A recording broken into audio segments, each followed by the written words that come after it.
Hello, Assalamu alaikum. Welcome to Uncle's Talk, and today we have another session with Mr. Munir and Uncle's Talk, Mr. Mustahsin Farooqi.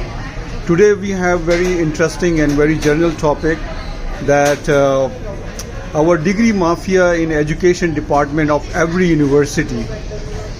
Degree mafia जो basically हर university में है, तो मैं जानना चाहूँगा मुनीर भाई आपके इजहार ख्याल, प्लीज़ आप इस पर इजहार ख्याल करें। अस्सलाम वालेकुम। ये बड़ा क्रूशियल टॉपिक है जिसके ऊपर अभी आप लोग बात कर रहे हैं। मैं अपना थोड़ा सा एक्सपीरियंस भी आपको शेयर करूँगा और बताऊँगा कि यहाँ पे हो क्या रहा है। ये तो अगर आप देखेंगे थोड़ा सा, तो स्टूडेंट पढ़ने के लिए जाता है और ही इज़ नॉट अवेयर कि आगे क्या होता है। वो यही प्लान करके जाते हैं, माँ बाप भी इतना पैसा लगाते हैं बच्चों के ऊपर, यही सोच के लगाते हैं कि भाई एक बच्चा हमारा पढ़ के निकलेगा, किसी सही जगह जाएगा। लेकिन वो जो एजुकेशन के पॉइंट ऑफ व्यू से जो सोच के बैठे होते हैं आफ्टर पासिंग आउट, वो बिल्कुल उसके बरक्स होता है। आप अगर ये देखें, मैट्रिक से अगर आप शुरू करें मामला, एक बच्चे को मैट्रिक की डिग्री मिलती है। अच्छा, पहले मैं थोड़ा सा ये बता दूं, ये टॉपिक होता है बहुत बड़ा, अगर हम इसके ऊपर बात करें, क्योंकि टाइम ज़रा कम होता है तो उसके ऊपर बात को थोड़ा सा शॉर्ट करने की मैं कोशिश करूँगा।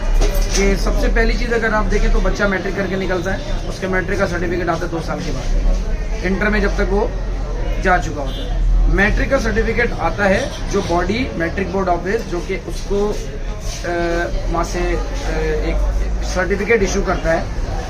90% बच्चों को नहीं पता होता कि, इवन मैं अपनी खुद भी बात करूँगा तो मुझे भी काफ़ी टाइम तक ये नहीं पता लगा कि भाई मैट्रिक का सर्टिफिकेट मिल गया, मुझे कॉलेज में एडमिशन मिल गया, तो अब इसका मतलब है कि सब कुछ ओके है, मैं उससे ऑनवर्ड्स आगे काम करूँ। लेकिन यहाँ पर होता ये है कि जब बच्चा आगे जाता है तो उसको कहा जाता है जनाब एक स्पेसिफिक स्टेज पे पहुँच गए, जब आप बाहर निकल रहे हैं या बाहर कहीं जा रहे हैं यहाँ से मुल्क से बाहर काम करने के लिए, तो वो तो हमारे एजुकेशन सिस्टम को बड़ा थर्ड क्लास समझते हैं। और ये किसी भी बहुत ज़्यादा हद तक ये ऐसा है भी, वो बिल्कुल सही समझते हैं। क्योंकि यहाँ पर बच्चा मैट्रिक करके निकलता है, उसका जब मैट्रिक का सर्टिफिकेट इशू कर रहे हैं तो भाई उसको आप एक स्टैम्प लगती है, आप अपने रिकॉर्ड चेक करें, उससे जितनी इन्फॉर्मेशन लेनी है वो उसी वक्त लें।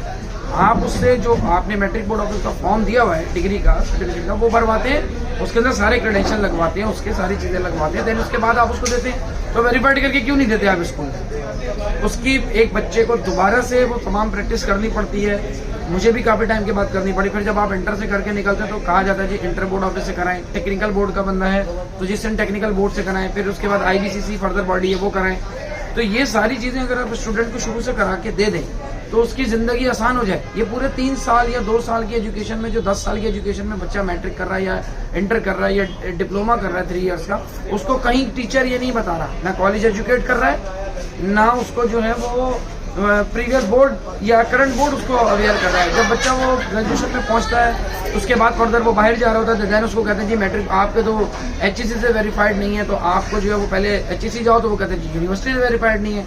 यूनिवर्सिटी जब एक बंदे को डिग्री इशू कर रही है, वो उसके चार्ज ले रही है, उसने एग्जामिनेशन फीस ली है, उसने एनरोलमेंट फीस ली है, रजिस्ट्रेशन फीस ली है। रजिस्ट्रेशन फीस पे ये चीज़ मैंडेटरी है कि जब वो पास आउट होकर निकलेगा तो उसकी डिग्री अटेस्टेड होनी चाहिए यूनिवर्सिटी। और मोस्टली बहुत कम यूनिवर्सिटी ऐसी जो करके देती भी हैं, बता देती है, लेकिन ज़्यादातर यूनिवर्सिटी नहीं है। कुछ यूनिवर्सिटी, मेरा अपना भी प्रीवियस एक्सपीरियंस ये रहा है कि किसी यूनिवर्सिटी से मैंने भी पास आउट हुआ, मैं नाम नहीं लेता, वहाँ से पास आउट होकर निकला, उनको उनको ये नहीं पता होगा कि जनाब उन्होंने डिग्री अटेस्ट कर दी है, ट्रांसक्रिप्ट अटेस्ट नहीं करी, ट्रांसक्रिप्ट पहले आती है।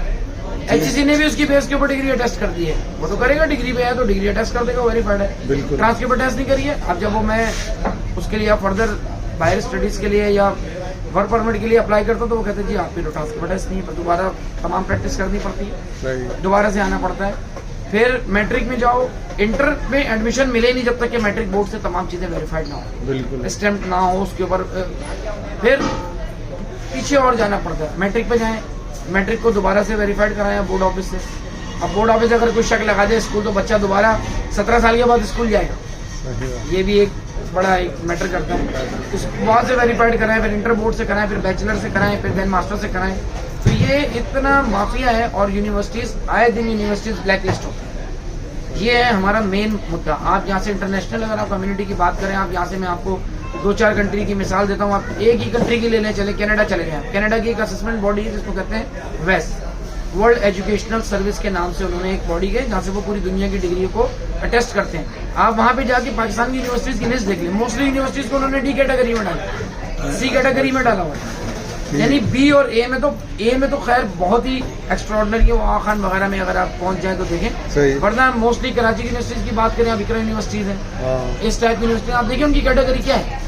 यानी मैं किसी के ऊपर इल्जाम नहीं लगा रहा, वो खुद जाके चेक कर सकते हैं। सही। लेकिन वो खुद कैंपस पे कैंपस तो खुले चले जा रहे हैं। सही। लेकिन कहीं पे भी ये नहीं बता रहे कि भाई ये मामला भी तो है, इसको भी तो सीधा करूं।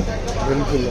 बच्चे को क्या पता, बच्चा तो आएगा, एडमिशन लेगा, पास आउट होने की नियत से पूरी फीस भरेगा, अपने एग्जाम के पेपर देगा, एंड पे डिग्री उसको मिल रही है, पता लगा जी वो डी कैटेगरी है, वो मास्टर्स में एडमिशन अप्लाई कर रहा है, उसका बैचलर ही एक्सेप्टेबल नहीं है, 4 साल का है उसका, 16 साल की एजुकेशन बर्बाद हो गई उसकी। बिल्कुल। अब वो क्या करे, दोबारा तो 4 साल लगा के बैचलर करे।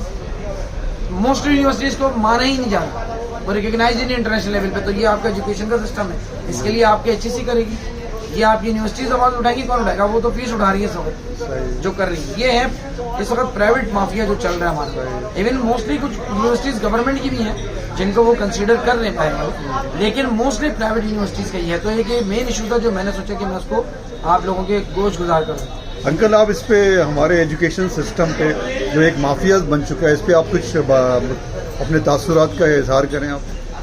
जी दाहिर साहब, ये जो हमारे मुनीर साहब ने कहा बहुत अहम डिटेल लेकर ये है, और इन्होंने मुकम्मल तौर पर इस मौजू को वाज़ेह किया कि माफिया, एजुकेशनल माफिया, जो आप ये समझ लें जिन्होंने टीचर होने का या एजुकेशनिस्ट होने का लिबादा उड़ा हुआ है, लेकिन उसकी जो सोच है वो करप्ट है, इतनी करप्ट है कि वो कोशिश ये करता है कि किसी तरीके से एजुकेशन को हथियार बनाया जाए।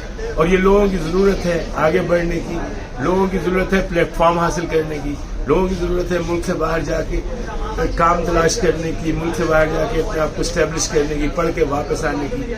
और इन तमाम रिकग्निशन के लिए इनका रास्ता इनके ऑफिस तक, रजिस्टर ऑफिस तक आएगा, जहां ये लोग बैठे हैं, वो लोग बैठे हैं जिनका पूरा माइंडसेट है क्रिमिनल, जिन्होंने आपकी डिग्री टेस्ट करने के लिए, ओ भाई आपकी यूनिवर्सिटी से मैं पढ़ा हूँ, आपकी यूनिवर्सिटी ने मुझे ट्रांसक्रिप्ट दिया है, आपकी यूनिवर्सिटी ने मुझे मार्कशीट दी है, हर चीज दी है, और आप उसको अटेस्ट करके नहीं देंगे, उसके लिए आप अलहदा से पैसे लेंगे हैं?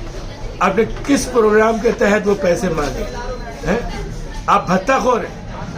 आर यू एन एजुकेशनिस्ट और भत्ताखोर हैं? You belong to Italian mafia. Do you know what Italian mafia? They will wipe you out. They don't want rats like you. Even they are manly if they are in mafia. Italian mafia, the world thrilled by Italian mafia. That's what Italian mafia. You being educationist. Shame on you. Shame on you. Because I'm going to laugh at you. Because it's my favorite center for the people like yourself. How about the schools? English medium school. You change the course all the time. Huh? You ask a big list of bothering parents, people who do not have that much amount, and they want their son or daughter should be educated in a nice school, because you have camouflaged the whole education system. You have registered falsely the documentation to make them the registered international chain. Don't do it. You're false. You know. You don't touch the surface. You don't go on the surface. You're just a flop. That's what you do. Education is not supposed to be ruined in this filthy and vulgar manner. So you educationists, listen to me and watch out. Revolution in Pakistan is due. It's already late. People like you, who takes the bribe and conduct education as a weapon to make the victim to the beloved parents who wants their kids to learn in a better school, in a better school life. That's what you do. Huh? You victimize people. You are going to be wiped out and you will go to the jail, my friend. You can be thrown out of the country. Do not forget that. Pakistan जिंदाबाद. हम मायूस नहीं है. मुनीर साहब आपने जो जबरदस्त comments दिए हैं और अपना तासुर बयान किया, इसको इंशाल्लाह आगे बढ़ाया जाएगा. आपके साथ और मुलाकातें रहेंगी. आप एक बहुत माशाल्लाह, अल्लाह आपको कामयाब करे, मुल्क से बाहर भी लेकर जाए, आपको तरक्की भी दे अल्लाह, क्योंकि आपकी सोच है. आप अपने बच्चों के लिए अच्छा चाह रहे हैं, अपने मुल्क के लिए. यार आपके बच्चे कल अच्छे डेवलप होंगे तो कहीं ना कहीं पाकिस्तान का नाम रोशन करें. पाकिस्तान जिंदाबाद. नाउम्मीद नहीं है हम, और हमने एक छोटा सा तासुर दिया. Education mafia, stop it. You hear me? Thank you.